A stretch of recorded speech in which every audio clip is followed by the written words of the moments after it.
Nearly a century ago in Tokyo, there lived a university professor named Hidesaburo Ueno, who taught at Tokyo Imperial University. One day, one of his students gifted him a puppy of the Akita breed. The professor instantly fell in love with the dog and named him Hachikō. Every morning, Professor Ueno would leave for work by train from Shibuya Station. Hachikō walked him to the station every single day. And every evening, without fail, the dog returned to the exact same spot, sitting quietly on the platform, waiting for his owner to come back. This routine continued for 2 years. On May 21st, 1925, Professor Ueno suffered a sudden brain hemorrhage while at the university. He passed away that day. But Hachikō didn't know that. That evening, just like always, he came to Shibuya Station. He sat there, watched every arriving train, and waited. That day turned into the next day, then the next month, and then the next year. After the professor's death, Hachikō was taken in by relatives. But no matter where he stayed, every evening he returned to Shibuya Station. Shopkeepers began feeding him. Commuters recognized him. And slowly, all of Japan learned his story. People started calling him Chuken Hachikō, which means Hachikō, the faithful dog. For nearly 9 years, he waited at that same station for a man who was never coming back. In 1935, Hachikō took his final breath near Shibuya Station. The two friends never reunited, but their bond became immortal. Today, a statue of Hachikō stands outside Shibuya Station. He is remembered across Japan as a symbol of loyalty, and his story is told all over the world. Hachikō wasn't just a dog, he was the definition of waiting. In May 1901, in Paris, a government attorney received an anonymous letter. It contained just one chilling line. A horrific secret is hidden inside Madame Monier's house. It must be investigated immediately. Madame Monnier was known as a wealthy, respected woman in Parisian society. She had status, influence, and a spotless public image. She also had 2 children, a son, Marcel Monnier, a daughter, Blanche Monnier. But Blanche had vanished 25 years earlier without a trace. The police had never found her. After reading the letter, police acted immediately and raided Madame Monnier's elegant home. During the search, officers noticed a room emitting an unbearable stench. They forced the door open. What they found inside left them speechless. Inside the room, the windows were completely sealed. Filth and decay covered the floor. A rotting mattress lay in the corner, and on that mattress lay Blanche Monnier. She was alive, but barely. Her body weight had dropped to around 60 pounds, 27 kilograms. She looked less like a person and more like a shadow. Blanche was rushed to the hospital. As her condition slowly stabilized, she revealed the truth. She said, in 1876, at the age of 25, she fell in love with a lawyer and wanted to marry him. Her mother refused to accept the relationship. When Blanche insisted, her own mother locked her in a dark room. For 25 years, Blanche lived in total darkness, never saw sunlight, received no help from anyone in the house, not even from her brother Marcel, who stayed silent. That room became her entire world. Where food was slid in, time stood still, and a human being slowly broke apart. When the truth became public, Paris was outraged. Crowds turned against the Monnier family. The case went to court.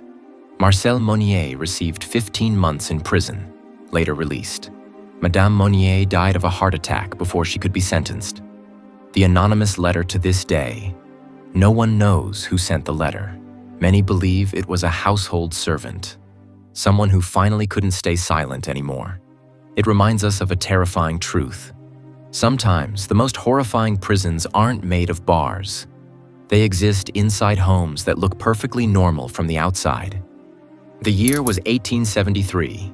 In the Atlantic Ocean, a passenger ship named SS Ville du Havre was engulfed in a catastrophic fire after a collision.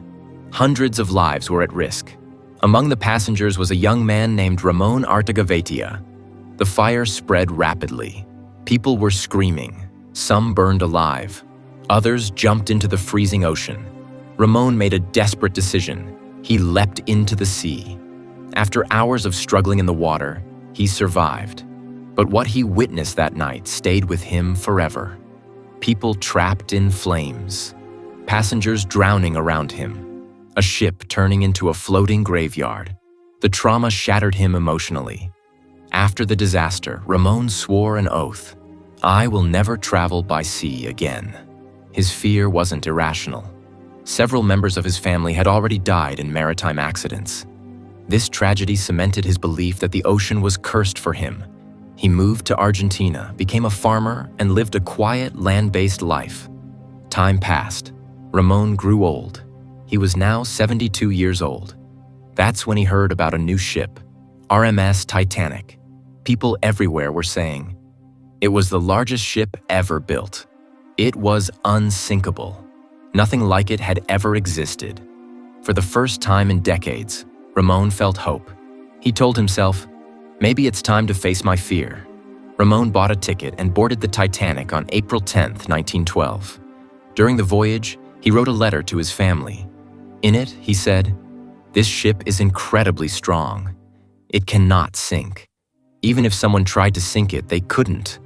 I'm finally at peace traveling by sea again." Just 4 days later, on April 15, 1912, the Titanic struck an iceberg and became the deadliest maritime disaster of its time.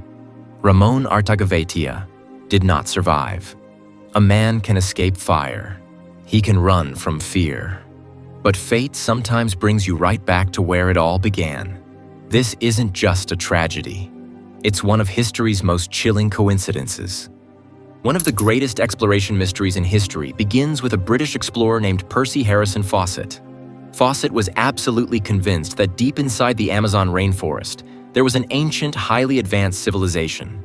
He called it Lost City of Z, and finding it became his life's obsession. From a young age, Fawcett was fascinated by maps, unexplored lands, and lost civilizations. After joining the British Army, he became an elite surveyor and survival expert, trusted with mapping some of the most dangerous regions on Earth. After 1906, he was sent to the Amazon multiple times, and that's where everything changed. During his expeditions, Fawcett heard stories that most explorers dismissed, but he didn't. Local tribes spoke of a vast, organized city that once existed in the jungle. Ancient Portuguese manuscripts described stone buildings, agriculture, and structured societies deep in the Amazon. To Fawcett, this wasn't myth. He became convinced the city was real. In 1925, Fawcett made his final and most dangerous decision. He entered the deepest, most unexplored region of the Amazon with his 21-year-old son, Jack, Jack's friend, Raleigh Rimmel. Before leaving, Fawcett wrote a chilling letter. "If we do not return, do not come looking for us." Then they vanished. No bodies, no proof, no answers. No remains were ever found. No campsite, no confirmed trail. Multiple rescue and search missions followed. But what shocked the world was this: many of the people sent to find Fawcett also disappeared. It's estimated that over 100 people died or vanished during later expeditions connected to the search for Lost City Z. Yet Fawcett himself left behind no confirmed trace. Different tribes told different stories. Some said 3 outsiders passed through their land. Others claimed they were killed. Some simply said, Fawcett became part of the jungle. Today, modern technology has revealed something unsettling. Ancient earthworks, road networks, long-forgotten settlements beneath the Amazon canopy, all signs of a once advanced civilization. Evidence that suggests Percy Fawcett may not have been wrong. The question that still haunts history: was the lost city of Z real?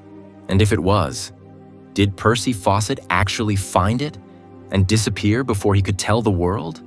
The Amazon keeps its secrets well. So, friends, what are your thoughts on all these incidents? Tell us by commenting, subscribe to the channel for more such videos. See you in the next video.